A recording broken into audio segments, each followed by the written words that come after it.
Hey guys, what is up? Today I'm going to be talking about the new Fortnite season, Chapter 2, Season 5. The Chapter 2, Season 5 season just released, and I'm going to be going over my feelings towards it and everything that they just added to the game. Now, remind you, this is just kind of a personal preference, so some of these things you might enjoy and some of them you might not. I don't really know, but let's just go ahead and get right into it. Okay, so for some pros, I think the new POIs are a dub. I know a lot of people are kind of disappointed, but we're not going to get the old map back. Let's just be honest. It's not going to come back fully. It never will. They can't. They can't just give up on this map that they spent so long creating. And I know it's not the old map, but I'm so happy they brought back like part of Tilted, even if it's mixed with Salty. Part of Tilted, how can you not be happy with that? The Coliseum's a really cool idea, and it's really cool. Just mainly just idea and how it looks. It looks really aesthetically good, but it's kind of difficult to build in sometimes, so that's kind of unfortunate. And let's see, you had the Flapjack's place. You have the guy that it's Pancake guy. I forget what his place is really like because I haven't been there that much. But I like the fact that they brought back the Valhalla ship from the Viking place on top of the hill in the old map. I like the fact that they brought back the Greasy Grove like burger place. I like the fact that they brought back Flush Factory. Flush Factory used to be popping back in the day, back in like OG, like season 2 Fortnite. That might have been the first place I ever landed was Flush Factory. To be honest with you, I would not be shocked. Um, so as far as I'm concerned, I think the new POIs are a dub, and I just think that they are, they're solid for the game, and I really enjoy them. To be honest with you, another very positive thing that I think is in the game is the sand. Like I know it's very small, but it's so fun to just kind of like watch the YouTubers that you watch or watch whoever you know have fun with the sand. Like it's such a small thing, but it's so cool to be able to fall into the sand, use that even as a rotation item because you go faster in the sand than you do walking or running, and you can surprise people. There's a lot of content to be had there. As far as the battle pass, I know a lot of people like The Mandalorian. I've never watched it personally, but I'm a weirdo like that. So I don't really have that much of a connection to it, but I know a lot of people do, and I'm just happy for the people that got that. Congratulations.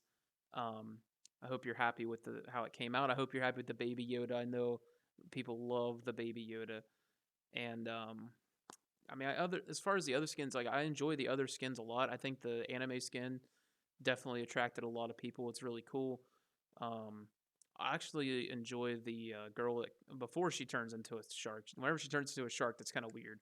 But I like the I like that skin before she turned into a shark. I think it's really cool. I can't even think of what other skins are in the battle pass now that I start talking about it. But as far as the battle pass, I think it's like a solid like maybe 7 or 8 out of 10. Like it's a solid thing. If I was connected to the Mandalorian, which I know that's like the prize, like it's technically not the prize thing, but at the same time, it's like the thing that everyone wants out of it. If I had the connection to that, then I think it would be like a 10 out of 10, 100%. But I just really don't.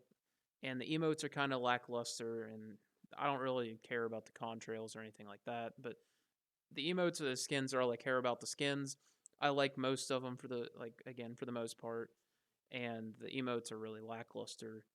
And the emote, we haven't had a good emote in a while in a battle pass. Now that I think about it, we have not had a solid, just solid emote that everyone enjoys in the battle pass.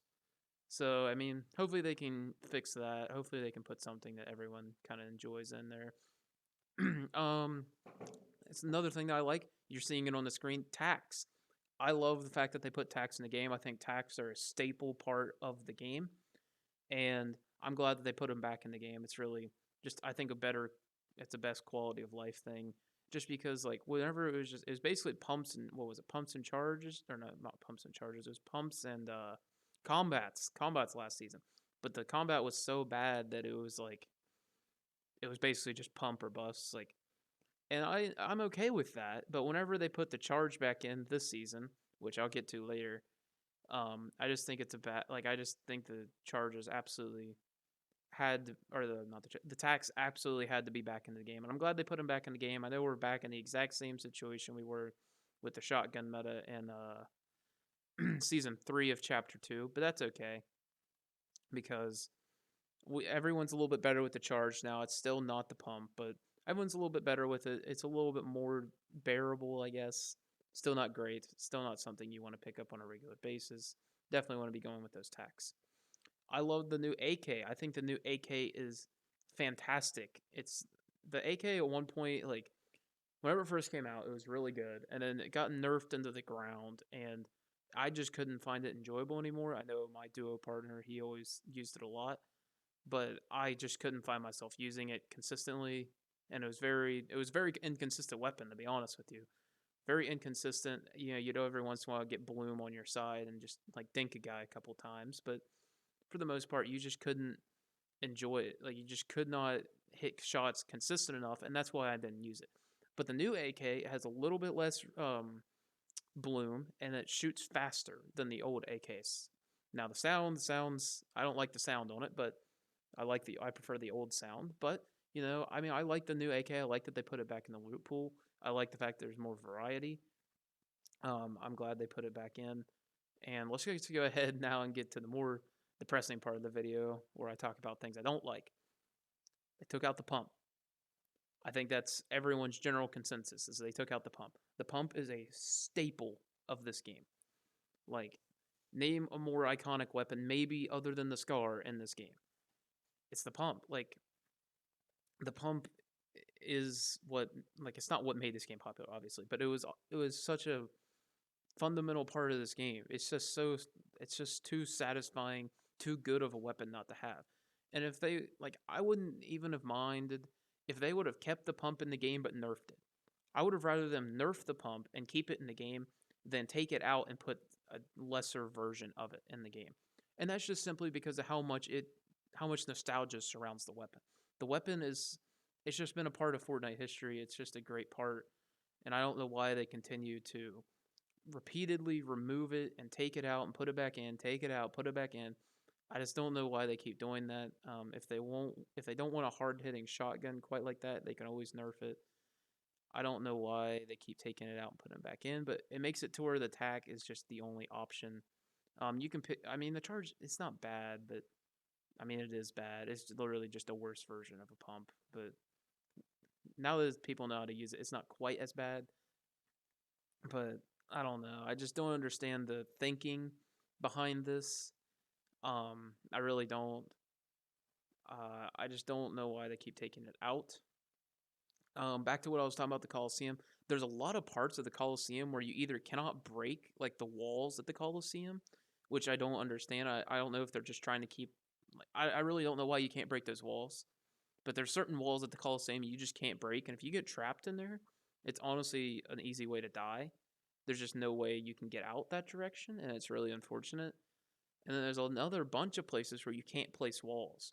Like the doorways are just made to where you cannot place walls. And again, it's really just whenever you find that out for the first time, it's very, very unlucky and very annoying.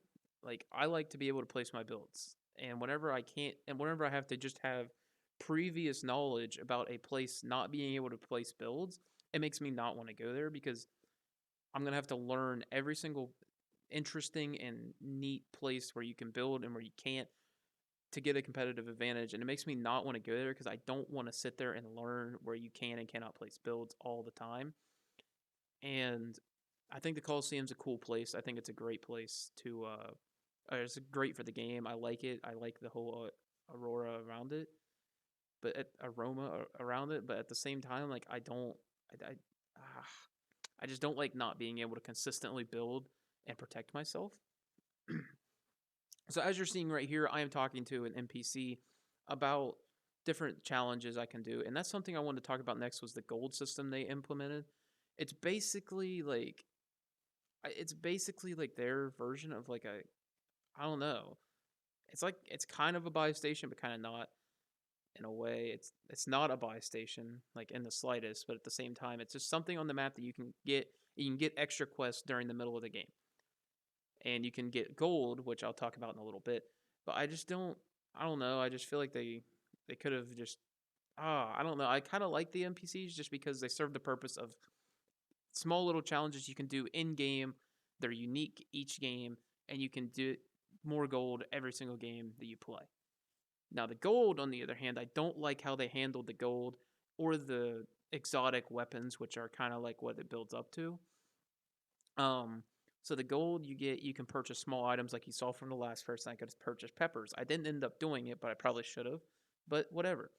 Um, I apologize. I just bumped my mic. But you can get peppers. You can get just small little things from them. Ammo. This guy absolutely railed me. But you can get like ammo or stuff like that. Not really stuff that like is gonna help you substantially. You can upgrade your weapon with them, and it's just like it's a neat thing, but it's also like not not overwhelmingly good. And the exotic weapons, which are so expensive, they are so expensive, like 1,200 gold, which takes forever, by the way. And they're really expensive, and I don't know that a single one of them is worth that price. Like, there's not a single one that I think is worth that much gold. That's like 6 hours worth of grinding, and the best one is a silenced pistol that marks people. Like, what are you doing? Like, I understand they're exotic weapons. They kind of like combine the effects of different weapons, but that's just ridiculous. I think they should be a little bit better than what they are. Like the heavy sniper only does like 10 damage and 60 whenever the grenade blows up. So that's unfortunate, but if I didn't miss that shot right there, I would have killed him. But I hope you guys enjoyed it. Thank you guys for watching. Hope you have a wonderful day.